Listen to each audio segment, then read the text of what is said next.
Drama serial Jannisar के next आने वाली एपिसोड में आप देखेंगे कि दुआ का बाप कहेगा दुआ की माँ से कि ये जो तुमने दुआ को लाके खड़ा कर दिया है ना मेरे सामने, और ये तुम लोगों के लिए इतना बढ़ चढ़ के बोल रही है, एक बात याद रखना कि मैं दुआ से डरने वाला नहीं और ना ही उसकी धमकियों में आने वाला हूँ। और तुम लोग भी अगर इस उसमें हो ना कि दुआ के ही नक्शे कदम पर चलोगे और वो तुम लोगों को मुझसे बचा लेगी, तो ऐसा कुछ भी नहीं होने वाला। मैं देख लूंगा दुआ को भी और तुम लोगों को भी। कहीं ऐसा ना हो कि मैं फहमीदा बेगम तुम्हें तलाक देके इस घर से ही निकाल दूं, फिर क्या रहेगा दुआ के पास जवाब के वो इस घर में आए या फिर तुम लोगों के हक में बोले।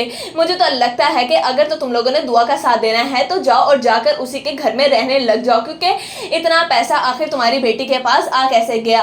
दुआ की माँ इस पर कहेगी कि मुझे लगता है कि आपको ये तमाम तर बातें करना जेब नहीं देती। दुआ का बाप कहेगा कि मैं बिल्कुल ठीक कह रहा हूँ, अल्लाह जाने कि दुआ ने किस लड़के के साथ शादी की है और शादी की भी है कि नहीं। इतना पैसा कैसे, आखिर घर की से भागी हुई लड़की से इस तरह एक अमीरजादा कैसे शादी कर सकता है। मुझे तो लगता है जैसे ही उसका शौक पूरा होगा वो दुआ को छोड़ देगा। इसलिए किसी भी आस पे बत रहना कि दुआ है और तुम लोग बिल्कुल मुझसे महफूज हो। देखना कि मैं वो हशर करूंगा तुम्हारी बेटी का भी और तुम्हारा भी, कि तुम लोग याद रखोगे।